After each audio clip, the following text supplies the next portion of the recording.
আজকে একটা আশ্চর্য ঘটনা আমরা দেখাবো, যেটা হচ্ছে মাছের পেটে খোরমা খেজুর। মানে অ্যাকচুয়ালি আমাদের পুকুরে একটা মাছ ধরা পড়েছে, যে মাছটার ওয়েট প্রায় 7 থেকে 8 কেজি, ট্যাংরা মাছ। সেখানে দুটো জিনিস পেটের মধ্যে থেকে বার হলো। একটা হচ্ছে এই দেখুন ছবেদা গাছ তো এখানে আছে পাশে, পুকুরের পাশে, এটা গিয়ে পড়তে পারে। বাট আর একটা জিনিস বেরিয়েছে, সেটা আমাদের এই বাবুই বলবে কি বার হচ্ছে। এটা খুরমা খেজুর। এই খুরমা খেজুরটা আমরা আরবের জমিনে দেখি, যারা হজ পাকে যায় তারা কিন্তু লেসে। এই খুরমা খেজুরটা টাটকা খুরমা খেজুর, এখনো মনে হচ্ছে এই কাদা লেগে রয়েছে। এই খুরমা খেজুর এই গালের থেকে আমরা এই পেটটা কেটেছি, পেটের ভিতর থেকে খুরমা খেজুরগুলো বের গেছে। অনেক খুরমা খেজুর, একটা না অনেকগুলো খুরমা খেজুর পেয়েছি। প্রশ্ন হচ্ছে খোরমা খেজুর কিভাবে এলো?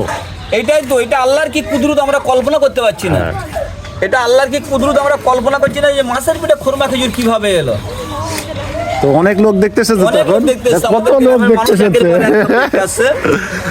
মাছের পেট থেকে খোরমা খেজুর। আশ্চর্য হয়ে গেলাম আমরা।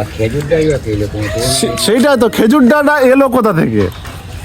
মাছের টাটকা খেজুর, বাবা টাটকা খেজুর দেখো, একদম টাটকা খেজুর, একদম কাঁচা খেজুরের মতো। দেখি একটা হাতে দেখি, এই দেখুন একদম কাঁচা খেজুর, একদম দেখার মতো। একদম খোরমা খেজুর। কিভাবে এলো এটা? পুরো টাটকা, একদম টাটকা, খাওয়া যাবে, মনে হচ্ছে যে এক্ষুনি খাওয়া যাবে, অসুবিধা নেই। পুরো একদম এই মোটা ফোটা সবই আছে, যে মুচি হয়, মুচিটাও কিন্তু আছে। হ্যাঁ, মুচিটাও আছে, উপরের মুচিটাও আছে।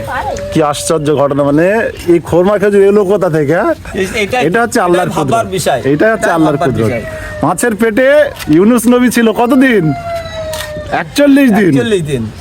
আর এখানে খোরমা খেজুর, মানে যে জিনিস আমাদের এখানে দেখা যায় না, সেই জিনিস মাছের পেট থেকে বার হলো। আশ্চর্য হয়ে গেলাম আমরা। এই দেখুন বন্ধুরা, এইটা হচ্ছে আল্লাহর কুদরত।